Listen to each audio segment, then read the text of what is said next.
Hello out there in Zoom land. This is your girl, KeeKee Cornelious, digital nomad, freedom seeker. You know me. You know me by now. But today I'm here with Miss Patrice Jackson, aka Miss Savvy Pro.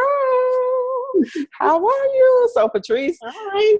Patrice is doing me a big favor today. Like, I know you've probably been watching the digital nomad talks that we've been doing, and I've been talking to people about their lives, and they've been asking me about mine. But Patrice, I was on the phone with her the other day, and she had some really good questions. Like, I thought maybe we should record this.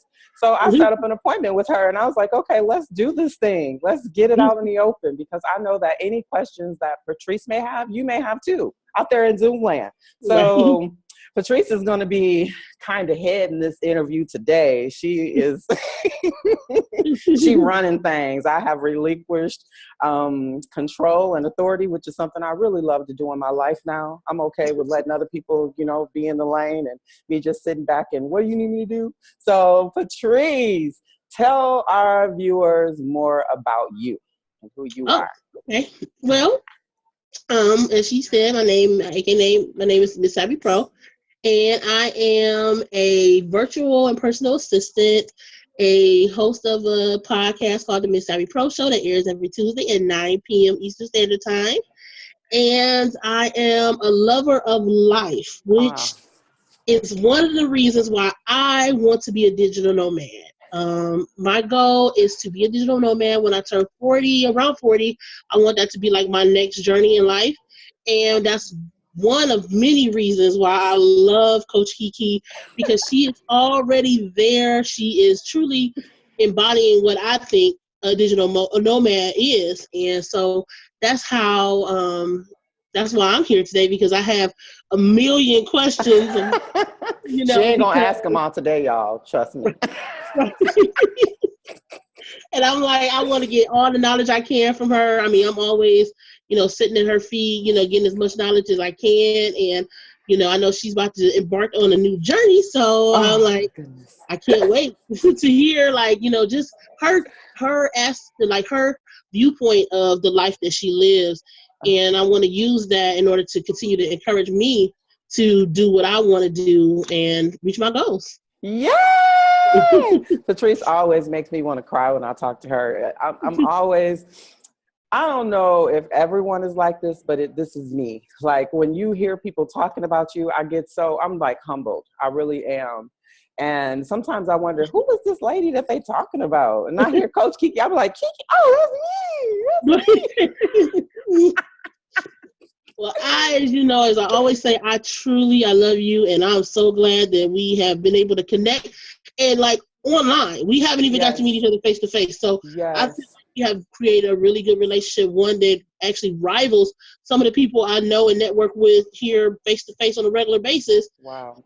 Online. So I'm excited. That is amazing. So Patrice touched on something that is really important to your life as a digital nomad. And it's about being able to build relationships online and connect with people online, because most of the time you're not going to be face to face unless you are like one of those digital nomads who's going to be showing up in a city and you connect into plug yourself into different networking groups, which I suggest as well. But a lot of what I do is done online. Patrice and I have been, I don't even know how many years we go back now, Patrice. At least 3 or 4. And no, maybe 5. It might be more. It's been a while. It's been a while. Well, it's been a while. And I have so much respect for her. You're having fun. Yeah, right. It does fly when we're having fun. So we just been, we connect. We connect at least, if not twice a month, at least once a month. We know how important it is to just talk to each other and see like what you got going on. And, Patrice can get, she claims that I give her energy, but I swear sometimes when I'm talking to her, I like steal her energy too. So I guess it's a win-win situation for both of us. So I'm going to sit back and kind of relax a little, but I know that Patrice, she's interviewed me before, and I'm telling you, she's going to get down to the details, and I'm going to be like, what? I know you didn't ask me that. So go ahead, Patrice, take it over. Okay, so my first question, let's start where it all began. because I know I've heard your story and your journey, and you started off, cubicle, dressed in corporate office gear, and look at you now, and now you're a digital nomad. And this is a somewhere, and actually you did this way before people kind of gave it a name. Oh my You God. did, so what inspired you to do this? So I don't know if it was an inspiration, Patrice. It was more like I wanted to live my life a certain way. I did not know what that life was when I started this journey. That's why, yeah, it is. I mean, even in the last 60 days in my business, I've been using the word digital nomad a lot. However, and excuse Patrice, y'all, she a little sick. That's okay. We ain't gonna mind her too much. Right. But it was just, it was inspired by just the way I wanted to live, how I wanted to live. So I wanted to live a life where I didn't have to worry about, I wanted to go where I wanted to go. I always say, I believe if I had spirit animals, they would be a bird or a fish, because they can end up anywhere, right? Anywhere. So to me, it's like, okay, so how do I create that life? I'm not a bird, I'm not a fish, obviously, right? But however, there are means of transportation that can make me be a bird, like in an airplane, and I can still get to where I want to go.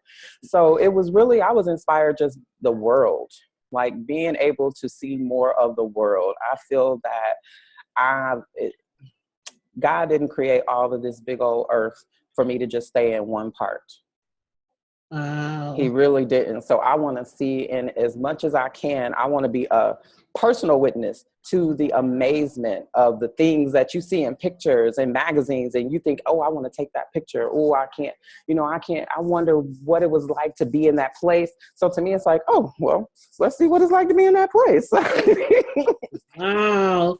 That's amazing. And I like that you used the analogy of the bird and the fish, because not only did I think about the fact that you can go anywhere, but think of their home. Like, their home is everywhere. Like the air, it's infinite. Like water is infinite. I mean, you can go on the beach and you can see far past. You can get your binoculars, you can see far past. You can get a drone, you can see far past.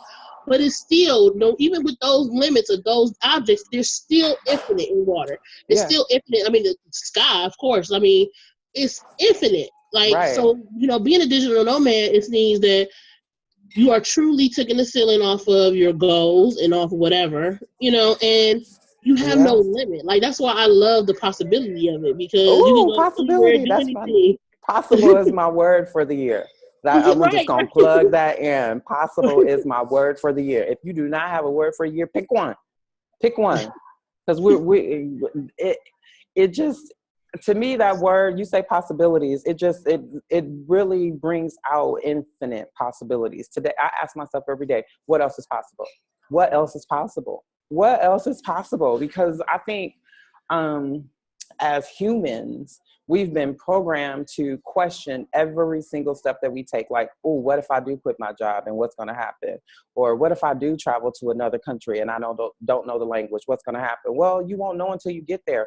I'm more of the person who thinks when someone else gives their self reasons not to do something, I'm giving myself the reasons to do it.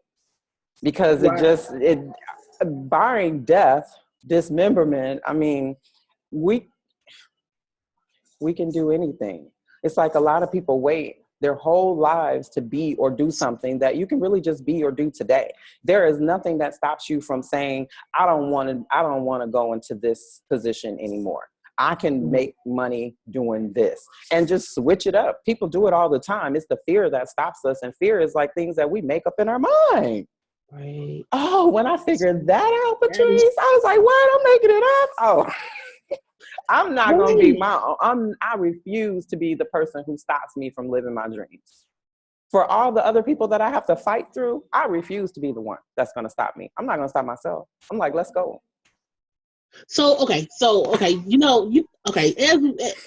you guys will see, like I'm telling you, when you talk, it just inspires me to ask like different questions. So I have two, because the first thing I'm gonna say, the first question I'm gonna talk about is the why. Okay, is because you said, people ask questions and they kind of cite themselves out of doing what they want to do because they're asking questions. But what I got from your question was, I kind of went back to one of the things, like when I do like coach, like different workshops and stuff, I always ask my clients or ask the people that are in my workshops, what did you want to be when you were a little kid, right? Mm-hmm. And maybe, I mean, digital nomad wasn't even anything that was out, until recently. So I know that might not have been what you wanted to be as a kid, but can we go back to when we were a kid and we would ask our parents why? Well, you can't do that, but why? Why? Right. Well, you can't do that, but why? And I think that as entrepreneurs, not even I'm gonna say entrepreneurs, as people who are determined to live the life that they want to live, we have to start asking people why. Like, why can't I? So why not? And Why not you? Why not now? Why not you? Why not now? Because everybody is gonna have a reason why you can't. Everybody knows how to live your life better than you can, right? Oh my goodness.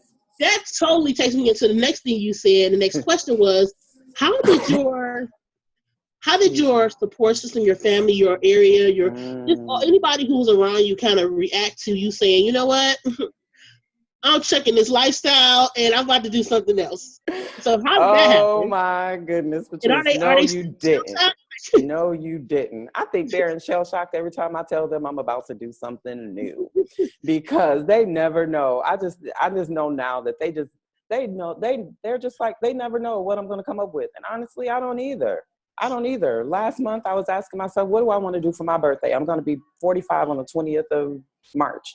And I thought, what do I want to do for my birthday? So, it wasn't no regular, okay, I'm going to go out to dinner at my favorite restaurant. I don't even know what that is right now. I decided, let's go spend the month in Mexico so I can learn the language. Things like that. So when you ask me how did they respond, I'm going to say it as, it wasn't easy. It wasn't easy because I'm going against everything that I was taught. So, I'm like the typical go to school, get good grades, go to college, graduate from college, get a nice job in corporate America, work your way up to the top, buy a nice house, get married, have 2.5 kids and a dog. I did all of that. By the time I was 30, and I was bored. I was like, when you talked about the cubicle, I remember crying in my cubicle thinking there has to be a better way. There has to be a better way. There has to be a better way, because I wanted to raise my kids. I wanted to be the one who saw their first steps. I wanted to be the one who heard their first words. I didn't want to pay the amount that I was paying a babysitter literally paid somebody else's mortgage every month. The way that and then I quit my job. I was making $28 an hour. This was back 15 years ago. I was a single mom of 2. Girl, people thought I was crazy. I heard from God. Honestly, I quit my job and moved from Kalamazoo, Michigan to Denver, Colorado, where I did not know a soul, with 2 babies and a boyfriend that was acting crazy. And all he was going to do is drive me there, and I was going to fly him back. Period. This is because somebody might have committed you if you stayed there. Leave your job for $28 a year. They almost wanted to. I'm telling you, the day I walked out of that company, one of the secretaries stopped me. Now, this is the thing. When I worked at that particular company, I worked at the phone company. I was a sales support manager at that point. I could work from home any day of the week, every day of the week if I wanted to. I just showed up in the office at least 2 days a week so I can, touch people and they know that I'm still working. So this was like the first time that I got a taste of what people you can do business from home. Wow. But I was doing it for a big business. So for me at that point, I started trying to figure out, like, how do I do this for me? Right. For me. And I did it. But yeah, they wanted to commit me. They thought I was crazy. That secretary asked me on the way out of there, she was like, are you going to be okay? Wow. They were saying, you like, right. Hey, they said, like, oh, yes, I'm going to be okay. I'm like, to me, I was getting my freedom. I was getting my freedom. They just didn't understand. See, because what a lot of people are okay with, and I'm not saying that there's anything wrong with it, but see, people say this about the way that I live my life, and this is like one of the responses that sometimes I wish I would have thought of long ago, is that we work a job. We go into corporate America. Corporate America has full control over our life. You want me to tell you why? They decide the hours that we work. They decide our hour of pay. And then, you know, once they decide your hourly rate of pay, they decide where you live. They decide where your kids go to school, where you shop at the grocery store, what kind of car you drive. That's too much freedom. That's too much of my control over my life. I just wasn't ready to give it up. And see, some people call that security. I call it prison. I call it chains. I call it being on a tether. Right now, the way I live my life, I can get up and go anytime I want. I raise my kids. I'm an empty nester. I absolutely love it. I don't talk about it as much as I should, I don't think, but I'm an empty nester. So we decided maybe 2 years ago, let's just talk about how I became what we call a digital nomad today. 2 years ago, I was a homeless gypsy. That's what people called me. If you want to be honest, a homeless gypsy. Okay, so I've come from a homeless gypsy to a digital nomad in 2 years. Yay, I'm moving up the chain. But we decided that we just didn't want. I didn't want. And I had to talk to Cedric. We were getting ready to, the lease was coming up on our apartment. And I just didn't want to have to worry. I didn't want to sign another 6 or 9 month lease because that made me feel like, okay, I can't go. I'm going to have to worry about this apartment and I can't leave. And at that time, I just had an itch to travel. So I convinced him, like, can we just do vacation rentals and hotels for a few months and see how we can do it? Well, we did that. But it drove people crazy. Like my family, my kids were out here. They were like, "Oh no, mama, we can't do you like this. This is too much." Now they couldn't see the fact that you're living I didn't move us anywhere that we could not walk to the beach within a 10-minute time because I wanted to be on the beach. We were up the California coast and like Carlsbad, Oceanside, and then it's like, I don't understand. To me, I was conflicted in the beginning because so many people thought that when you hear people say, talk to you and reframe, it's like when they put my name in the same spot as homeless, like homeless. Damn. And I'm not, no, and it made me feel some kind of way. I literally stopped talking to a couple of my friends because of that they made me feel like I was homeless. They didn't make me feel like I was building a new life. I was trying to do something different. They made me feel like I didn't know what the hell I was doing and that they were going to try to save me from myself. Wow. Well, well, no, I'm good. No, I am good. And I think it was my father who said, he said it years ago. He told me, he said, KeeKee, I used to worry about you. I really did. I'm not going to lie. He said, you made that first move from Colorado to Michigan. I thought, oh my God, what is this girl doing? She got these 2 babies. What is she thinking about? And he said, but over the years, I just noticed that you stay happy. So if you happy, I'm happy. That was like the best. That was like, that alone holds me when things just don't feel right in the business or things don't seem to be going my way or people are saying things or, sometimes it can be lonely because people don't understand your family and friends that you grew up with or that you talk to, that you share most of your life with. They don't understand this new life. So I'm just thankful that I had people to reach out to and I had the gumption to know that I had to get around a better support system, one that was going to support me and make me feel like what I was doing was, hey, you might not be doing the right thing right now. There might be a couple things that you could do differently, but hey, you on the right road. Don't tell me I'm on the wrong road when you're not traveling my road. You ain't even asked me what I want to do, how I feel, right. Why am I living this? Right. You have ideals of how you want my life to be. And that's what kind of makes me angry sometimes is the people who, they can't just love you for who you are. When we talk about support systems, they really don't get it. They think, and I know that, and I've heard that the people in our lives that are talking, sometimes they just don't want to see us hurt. Right. Mm-hmm. They're trying to save us from the hurt and the struggle because, it'd be some lean days in there when your sole business is your business. I've been there. Yeah, I understand. Right. And then sometimes you get to the point where you can't even necessarily share, because as soon as you share this with the wrong person, that's like what do I want to say, Patrice? They use that against you.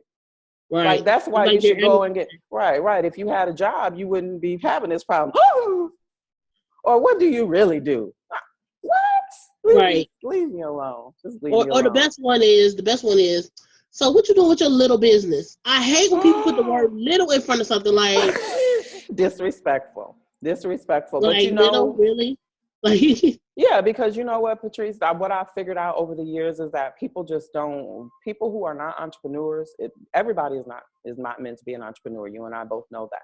But people who are not entrepreneurs, there is a mindset right for us as entrepreneurs. Like, yeah, we know you got a crazy idea, but girl, do that, because I know you just crazy enough to get it done, right? Because we got that, because we know we didn't have some crazy ideas, and we be like, what? I don't even know how this happened.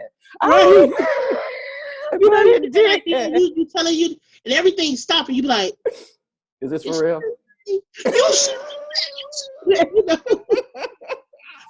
Be like, go. But then when you think about anything, okay, let's just think about this platform that you and I are talking on right now. It was just merely a thought in somebody's mind. Right. And then I read before that the guy who thought about text messaging, when he was talking to his friends and family about one day that we'd be able to text messages, send messages over the airways, girl, they committed him. What? Yes. Wow. Yes. I did not know that. Yes. So, you just have to make sure when you are in this lifestyle, any part of being an entrepreneur, because we can do so many things. We have so many talents. And, we come out of, there's one of my friends that I met, she teaches people how to build businesses from the soul. And she reads like your past and your future records and stuff. Somehow she's connected with spirit. Before I moved to California, I would have thought, honey, I'm not messing with you in that witchcraft. Right. Like, what? Like, but right. But what I learned is that there is people have their own way. Right. When they say there is somebody for everybody, there really is. We all learn. And you and I were talking about this before the call, is that we all learn different. We all learn differently, and we all have people who are assigned to us and our journey. And sometimes we miss those people that are assigned to us because we have these different world views of life, or these different rules. Ooh. Like, rules is like somebody writing on a chalkboard to me. Some people have so many, because there are so many ridiculous rules in life. Like, people, can I just live? Right. They just made up. Like, one person just thought of this idea, and then everybody got to live by it. No, that's not fair. That, or you just thought about it in your own house. Because let me tell you, I'm finna out my husband. I love him. I love him so much. But I swear sometimes he can't do nothing. It's like, okay, he want to go take a shower, but first I'm gonna have to do this. Okay, he got to name 6 different things he got to do before he can take a shower. Really, man? Just take a shower. Right. Why you got so many rules before you take a shower? You need a business plan just to take no shower. Exactly. But see, that's how a lot of us live our lives. It's like we are constantly I can't do, okay, I can't, okay, this is a big one, because this is true for me. What was given to me is that I couldn't go on the road and build my business on the road because I had kids. So that kept me stayed in a house in a city until my kids graduated from high school. Because why? No one could think that I couldn't have homeschooled these kids and taught them a worldview, and taught them all about, they could have learned their history while they were making their history. But, we got to sit here. We have Look to at sit military here. families. They do that all the time. Some military brats are some of the most well-rounded kids because they have truly traveled the world. Yes. Following behind one of their military parents. Yeah. So it's like, when you're in this lifestyle, you just have to go for it, girl. You just have to just like, okay, I want to go to Mexico. What is it going to cost me to go? What is it going to cost me? What do I need? Where am I going to stay? Where am I going to go? We leaving on Thursday of this week now. So we got 3 more days before we leave. But we just figured, we didn't talk about where we was going. We knew we was going to Mexico a month ago. But I just figured out exactly where in Mexico and where we was going to stay 2 days ago. But see, that don't bother me. See, the only thing that Cedric asked is that I know where we're going to land when we get there. Okay? Wow. That's great that you have a support system like that, because that could be one of the hindrances, because you got to take a whole week just to convince the person, the other person, like, come on, let's do this. But you have somebody who has signed on to the dream. You know what I'm saying? You respect each other's boundaries and limitations. If there are any. Oh yeah, there's boundaries and limitations. There is boundaries and limitations. Exactly. Like I know it's this is about how far I can go, with this. So I have a question, because like you said, you're going to Mexico, right? Mm-hmm. And I know you have plans to go and a whole bunch of other different countries this year. Mm-hmm. How do you, I want to say, prepare yourself for, let me say this first. Okay. One, I think that one of the things that is, I want to say, I won't say America just because this is where I stay. Okay. And I think a lot of times people feel like, okay, well, this is the way I live my life. So when I go into another area, I expect people to accept the way I live. Oh, well, so as an American going into these different countries, the world, big countries, whatever the case may be, how do you equip yourself to say, okay, I'm going into this country and they live totally different from me, and I have to adapt to their culture, not they adapt to mine? Just like that. Is that hard to do, or is it fun? Is it challenging? Okay, it's different in Mexico, because it's like we are so, in America, we are so like to code, or, you can't have this, you can't have that. And there they just like, hey, we want to build a table right here and put it right here and make it fixed to the hotel wall. Hey, we can do that. You got cords hanging all down, and the cable box might be just between the the wall and the socket, and it's just hanging there. Hey, you in Mexico. Right. We figured out at some certain hotels, even though they $40 a night, right? They $30 a night. We have to pay $10 for the remote. That you only getting one towel each, one towel, and that's a dry off towel. Right. Wow. But I had to learn that from going over, because let's see, the thing about being in San Diego is that we're so close to the Tijuana border that we can be in Mexico in 15, 20 minutes. Okay. Right. So we got to experience that. So now I know a little more, but still I'm going there and I don't know the language, Patrice. Like I know a couple, like I know hola, that's hello.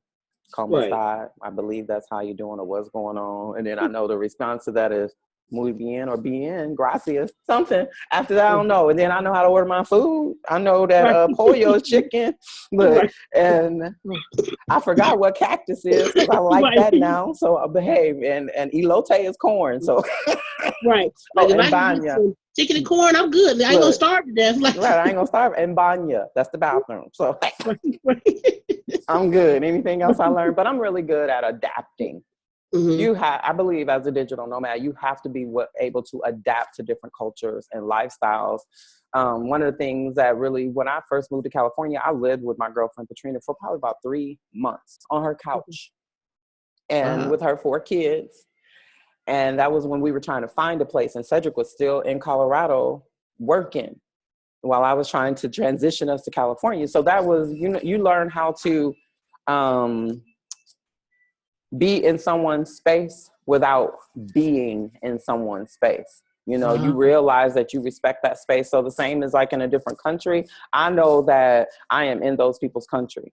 And I know that it's better that I should learn the language, right? So I'm not going down there thinking, oh, I'm an American, you better know my language, you better know how to speak to me. Oh, hell no, look, you won't eat. I won't eat. I will not eat. You can't cut it out. Yeah, you can't go by that. So it's just about really, I don't know what to expect, Patrice. This next trip, I've been down, the most time I've spent down there is 5 days. We're going for 30. So how? Okay, wait. Now this is my issue. This is what you got me working on, right? Okay. This is the next program you're gonna have me working on. How are you going somewhere for 30 days? And I know you probably only taking like 2 bags or something, if that. I'm going somewhere for 30 days. I am like old school. What was that? Green Acres, when she had all them trunks and stuff. That's me. I need 5 trunks. I need, you need black shoes, brown shoes, dress shoes, tennis shoes. I don't know. I might have to go to a gala. I don't know. I need everything. No, you don't Okay, need like everything. how are you doing this? Because I Wait. know you probably only taking 2 bags. I just want to know, how are you mentally functioning? Because I could Two not do that. 2 bags. Ain't nobody got time to be carrying all that across this country. One in my purse. Okay, so what I'm gonna say about that is that you're gonna see more coming, because I have a challenge coming up that I'm working on right now that's gonna help you pack Lord, that I need perfect it. carry-on, because I know you probably got too many things. One thing about being a I need digital a purse nomad. bag. I need a bag just for purses. Like, No, you just need one purse. You really only just need one purse. So it's a good thing you got some years to start decluttering. But we really did have to declutter our life. It wasn't easy. I'm still decluttering. Like as I'm getting ready for this challenge, I'm actually going to be getting rid of stuff again. I'm going down to, and I don't know if I'm going down to, I'm going to work on 33 pieces total. But these 33 pieces are meant to be for 90 days. So I'm working for 30 and see how it works for me. But it's just like, I've been minimalizing my stuff for years. And really, this is where it really started. First of all, when we moved to California, all our stuff was in stores for probably about a month or two before we got the apartment.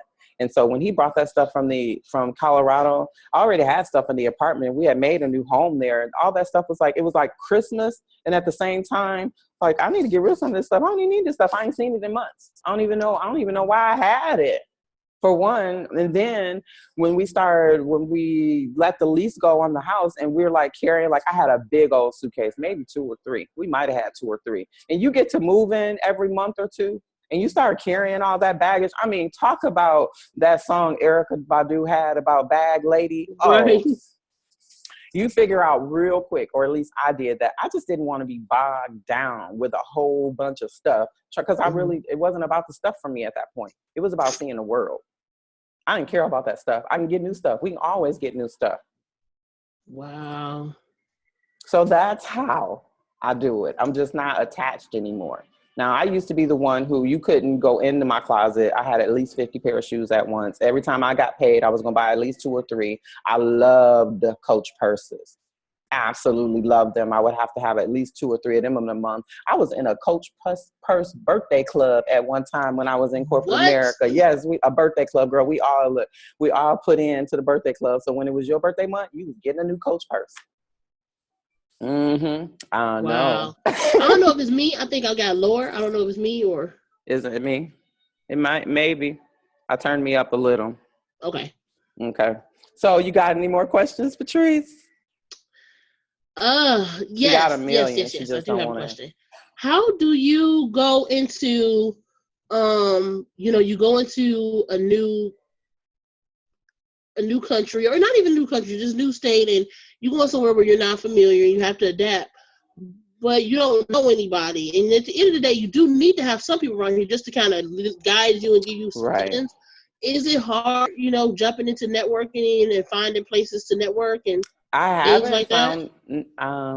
I haven't found it to be hard. Not yet. I don't know what it's going to be like in another country, but then most of what I'll do when I'm in Mexico is really connect with people back in the States, unless I just happen to. I really want to learn the language. So my thought when I get down there is to really trade language learning skills for business coaching. But, okay. Where was I going with that? I lost my train of thought. That is hilarious. What was your question again? Ain't we funny? That is hilarious. So you say so how do you work, and like, how Have you found Oh, anyone to like network or yeah. connect with? Okay, that's what it is. So, okay, here normally in the States, I just look for like people on Facebook, like groups in that city for women in Okay. business on Facebook. When I was in Florida last year, I actually connected and met with a girl from a Facebook group that I just joined while I was Oh there. wow. So it's really easy. I mean, me and you are friends on Facebook. If I showed up in your city and I was like, "Ooh, can we meet?" You gonna meet me, right? Wow. So what about Yeah, resources though? Like, I mean, how's it? I mean, what about Wi-Fi? I mean, because you have to have. I mean, you have to have Wi-Fi for your business. You're gotta not have. needed at all times, but you need it. And then like medical care, things like that. Are you concerned about that? No, you can get medical. You can actually get medical insurance coverage to go over there. I want to think it was really cheap. I forgot. It's really cheap. I forget where I forget the site that we get it from. And then no, it doesn't concern me. I really just want to live. Just It's like the same things that I would want to do if I was in. Hey, baby. Good.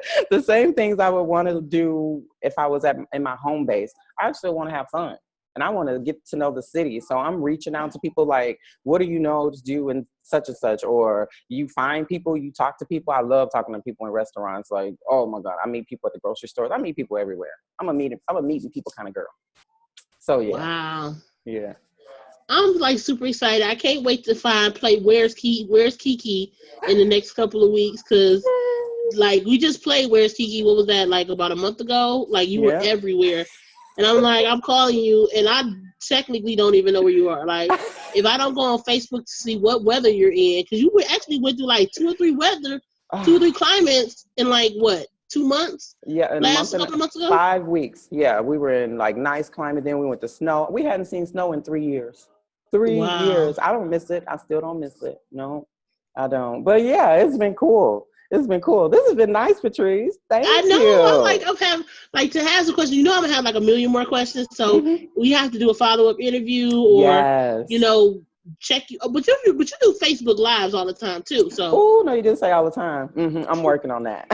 but they okay. Let's put it like you do them often enough, and they have a Yes. lot of good quality to them. So you actually, Yes. it's not like you just get on and you round, but you get on, you get your tips, you do, and then you get Yes. off. So Yes. it's good Yes. quality. Yeah, so I'll be there. I'll be there. So yeah, so thank you so much, Patrice, for helping me out with this today and helping everybody in Zoom land. I love calling it Zoom land. I wonder if I'm the only one who does that, but we want to thank you for coming here. So, if you're wondering if this digital nomad lifestyle is for you, go and take my quiz. It is so cool. It tells you where you are on the journey, if you are even on the journey, and then it actually gives you next steps to figure out what to do on your journey to becoming a digital nomad. So you can find that at www.iliveonvacation.com/digital nomad quiz. So go there and take the quiz. And I want to thank Miss Savvy Pro, Patrice Jackson, for joining us again. I totally love you, girl. You are bomb.